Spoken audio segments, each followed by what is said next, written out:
사람 중에는 어렸을 때 유독 잔병 치레를 많이 하는 사람이 있습니다.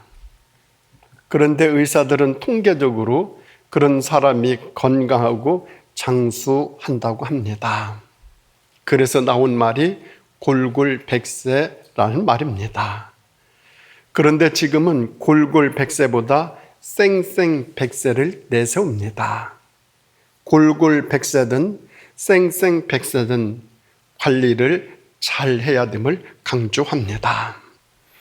나라들 가운데서 유독 환난과 순환과 전쟁을 많이 겪은 나라들이 있습니다. 특히 이스라엘입니다. 예루살렘은 요충지이기에 늘 외부의 침입을 받았습니다. 구약시대 예루살렘은 바벨론, 아수르의 침략을 여러 번 받았습니다. 그리고 그 나라들한테 멸망을 했습니다. 로마 시대에는 식민 압제도 받았습니다.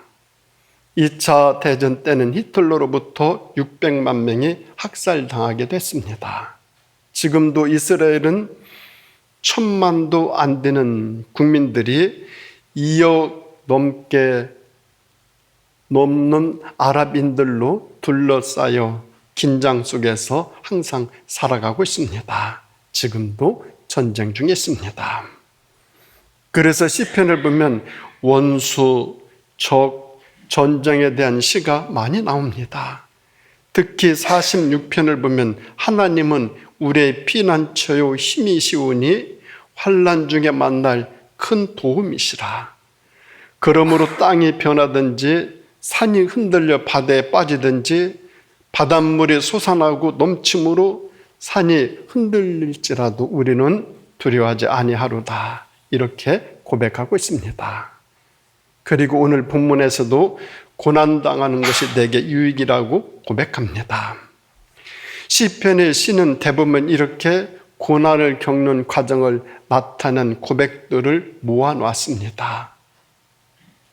그것이 바로 시편입니다. 시편의 내용은 고난 내용들이 많습니다. 이 모습은 우리나라도 마찬가지입니다. 우리나라도 각국의 각 주장의 한 복판에 위치하고 있어요. 동으로는 신흥대국을 꿈꾸는 일본이, 서쪽에서는 중화 사상을 넓혀가는 중국이, 북쪽에서는 아시아의 부동항을 확보하려는 러시아가 위치하고 있어요.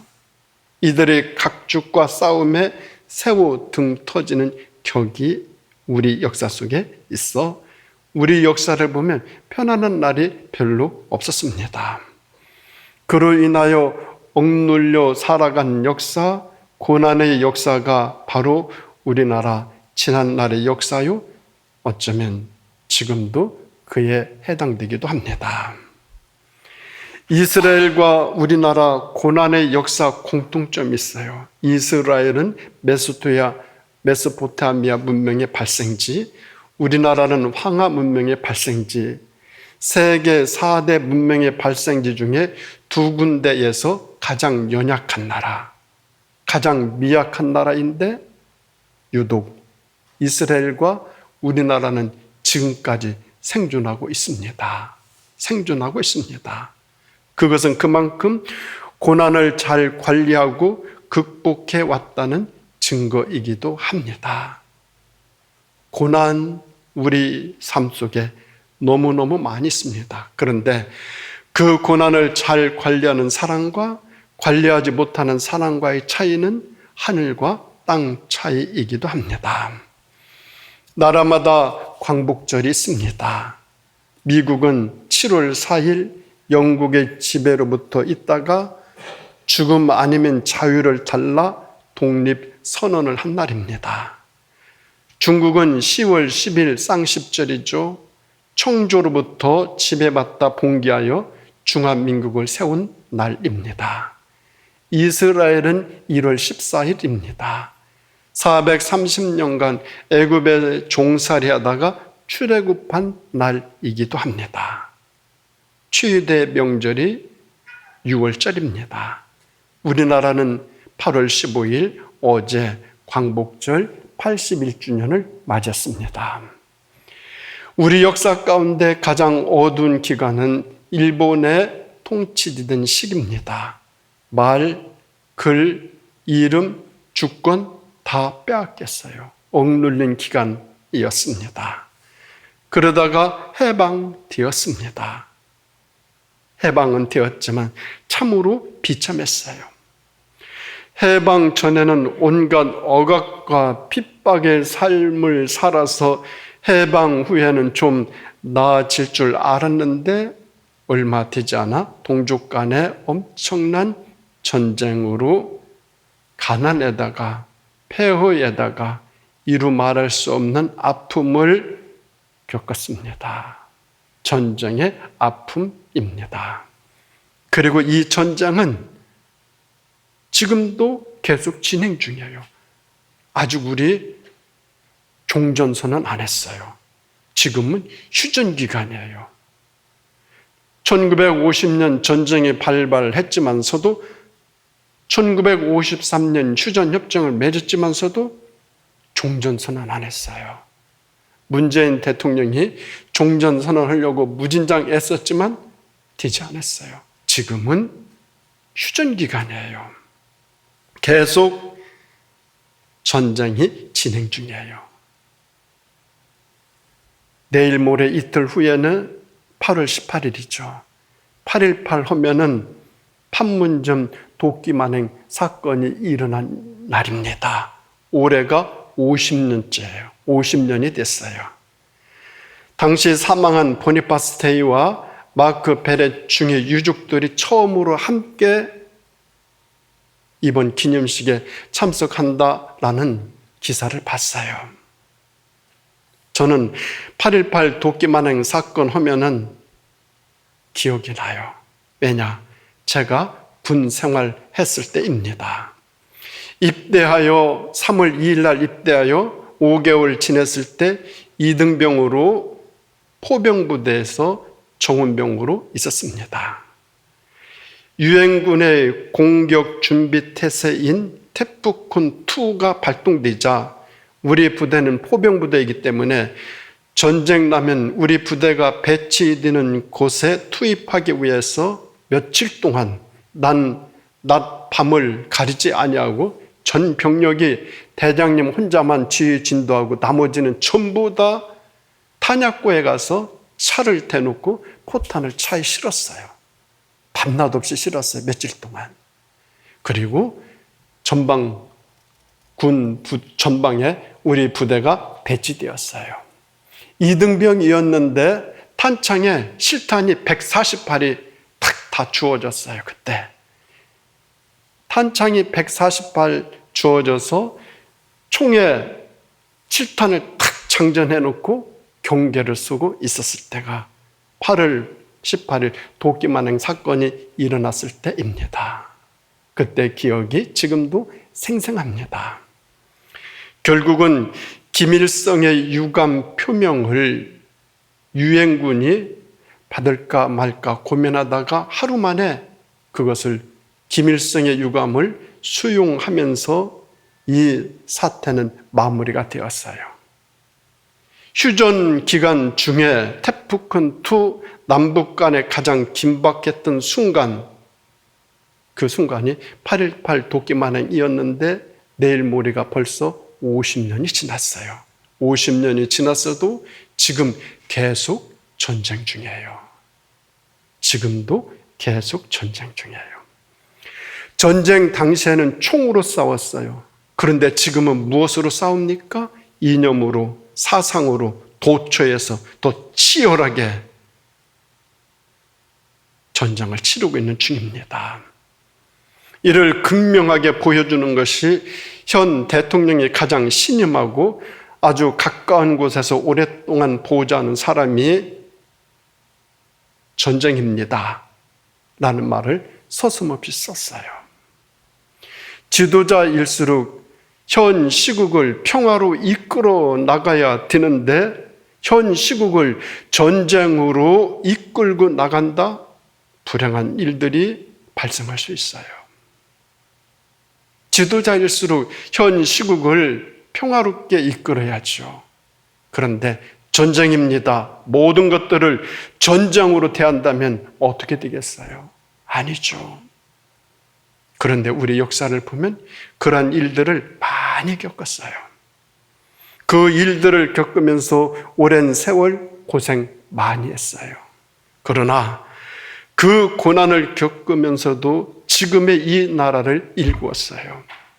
정말 하나님이 보호하사 우리나라 만세입니다. 이 모두가 전적인 하나님의 은혜입니다. 사람이 고난의 삶을 살 때는 어렵고 고달픕니다. 그러나 그 고난의 삶은 사람들로 하여금 성숙하게 만들어요. 그리고 무엇보다도 소중함을 알게 돼요. 건강의 소중함, 물질의 소중함, 신앙의 소중함, 나라의 소중함, 가정의 소중함, 인생 살아가면서 소중한 것을 알게 돼요. 그래서 그동안 받았던 고난들을 은혜로 여겨요. 우리나라 6.25 전쟁 때 미 군정청이 조사한 통계에 의하면 우리나라의 공산주의 선호도가 78%였다라고 밝혔어요. 충분히 공산화가 될 수 있었던 수치였어요. 그런데 공산화가 되지 아니하고 민주주의 나라 같은 데는 북에 살던 그리스도인들이 공산주의와 함께 살 수 없다는 것을 절절하게 체험하였기 때문입니다. 지금도 기억해요. 신학교 졸업하고 이제 전도사가 되어서 대신방으로 처음으로 대신방을 갔어요. 갔는데 그분이 그때 전임 전도사 때 제가 심우하던 교회 장로님 집이었어요. 북에서 내려오신 분이에요. 그 장로님이 그런 말씀 하셨어요. 어느 날 모습이 완장을 차고 와서 위협하더라는 거예요.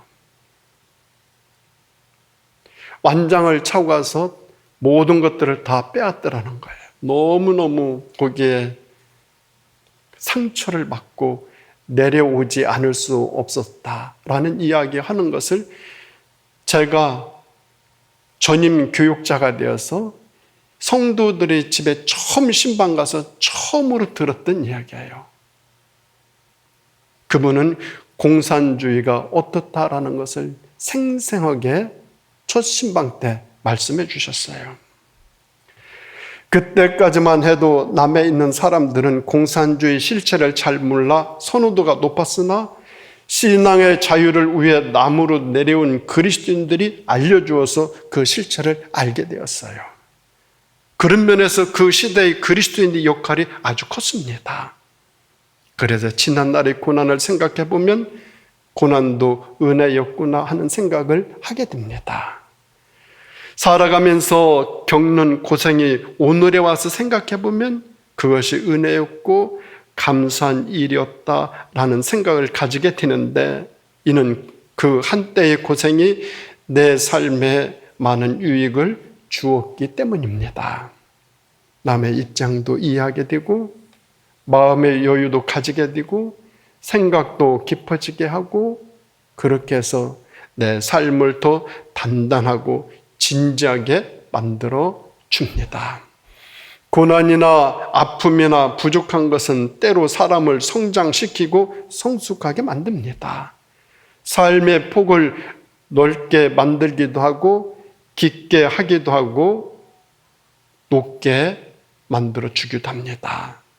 이것은 모두에게 적용되는 진리라고 생각합니다. 2차 세계대전을 겪은 나라들이 눈부시게 발전했다라는 통계가 있어요. 전쟁 후 독일과 일본이 그렇고 한국이 두드러지게 발전했다라는 통계입니다.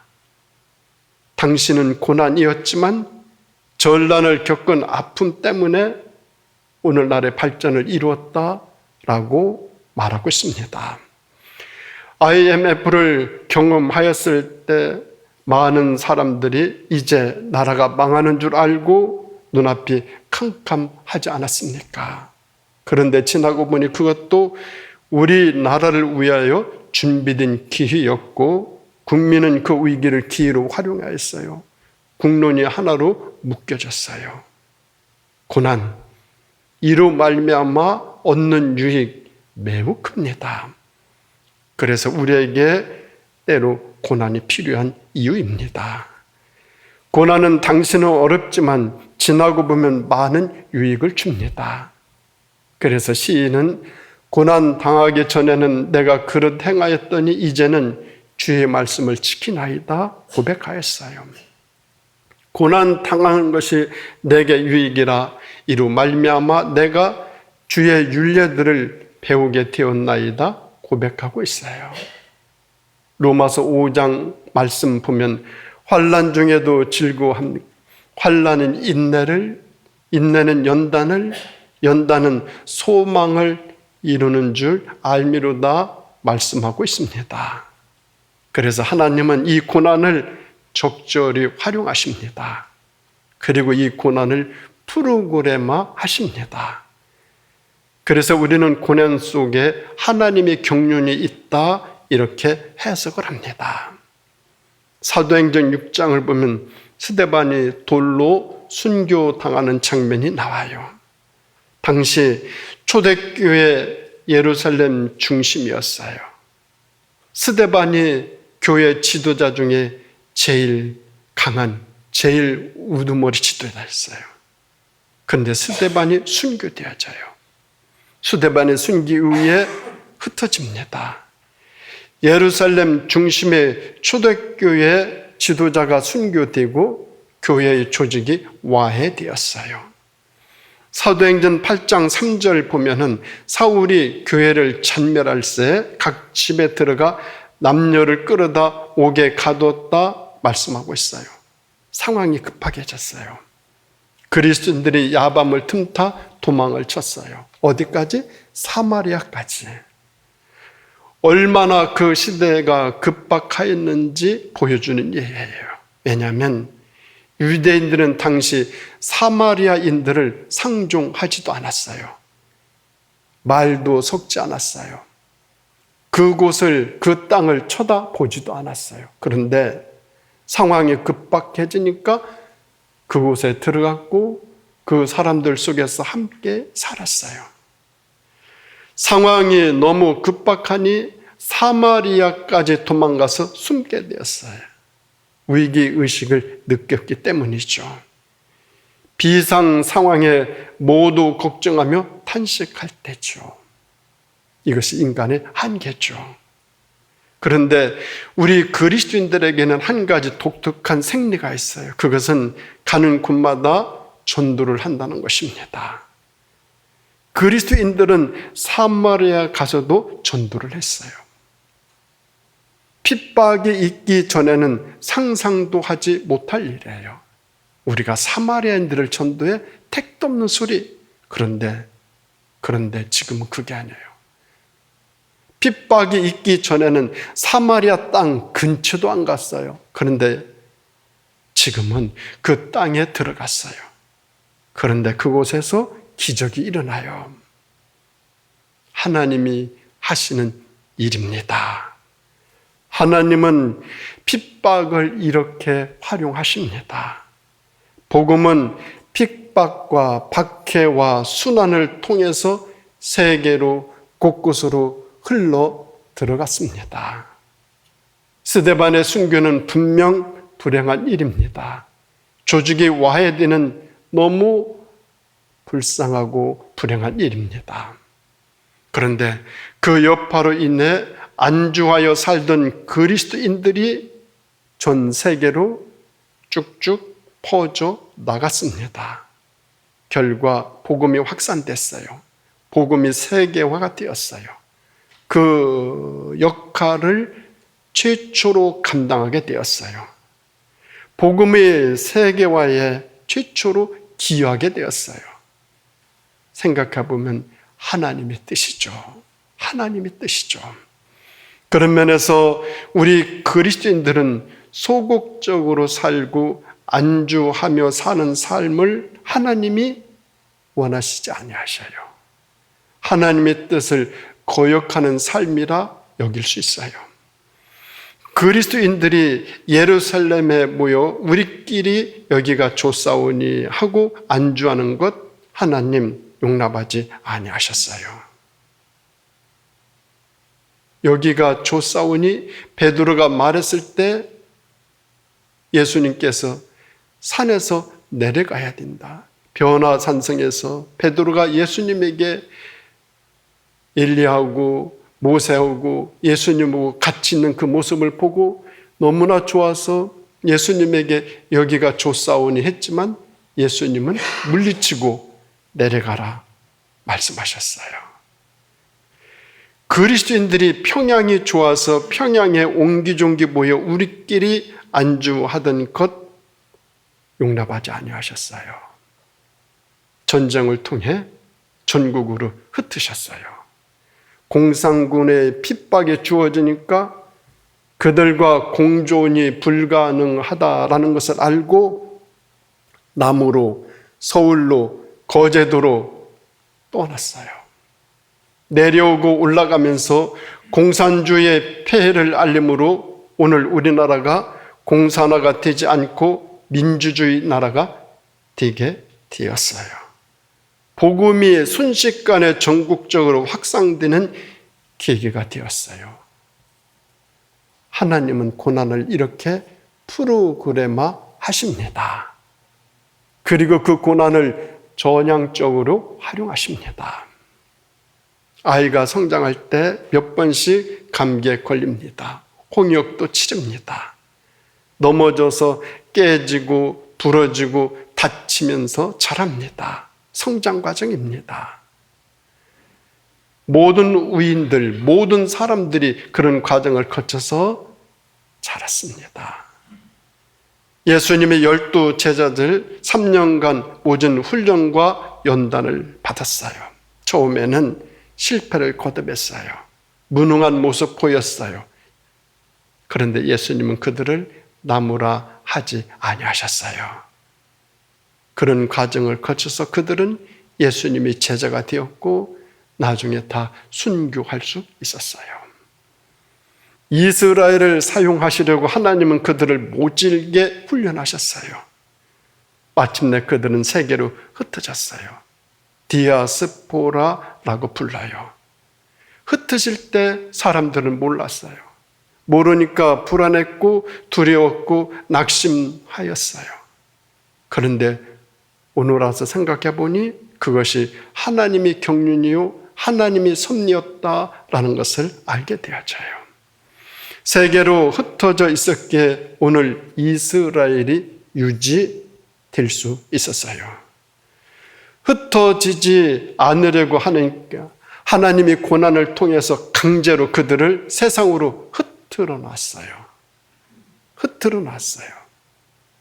흩어진 그들이 지금의 이스라엘을 세웠고 지금의 이스라엘을 강하게 했고 전 세계의 금융시장을 주름잡고 있어요.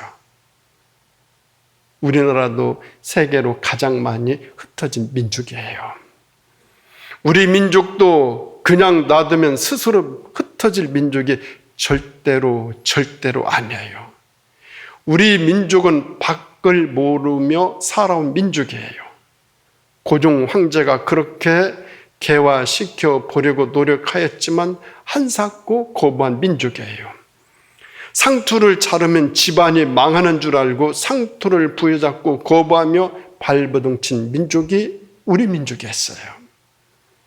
그런데 일본이 36년 동안 우리 민족을 압제하니 우리 민족은 비로소 울타리를 넘게 되었어요. 북간도로 중국으로 퍼져나가서 정착했어요. 그들이 조선족이 되었어요. 200만 명이 넘어요. 한 무리는 더 북쪽으로 올라가 러시아 사할린으로 중앙아시아로 옮겨갔어요. 그들이 오늘날 고려인이에요. 50만 명이 넘어요. 6.25 때 14만 명이 넘는 고아들이 세계로 흩어졌어요. 살 길이 막막하니까 멕시코, 브라질, 아르헨티나, 남미 쪽으로 하와이로 많이 퍼져나갔어요. 그리고 지금은 세계 171국에 600만 명이 나가서 살고 있다 말하고 있어요.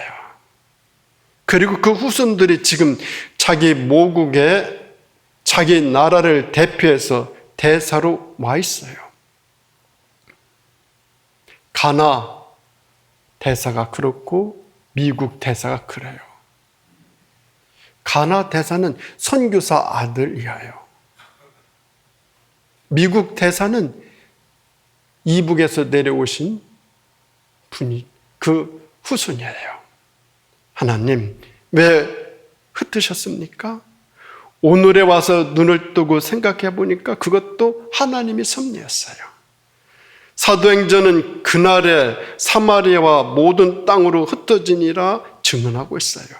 흩어지니라 이 말은 언뜻 보면 불행이고 비극이에요. 그런데 깊이 들여다보면 거기에 하나님의 섭리가 들어있어요.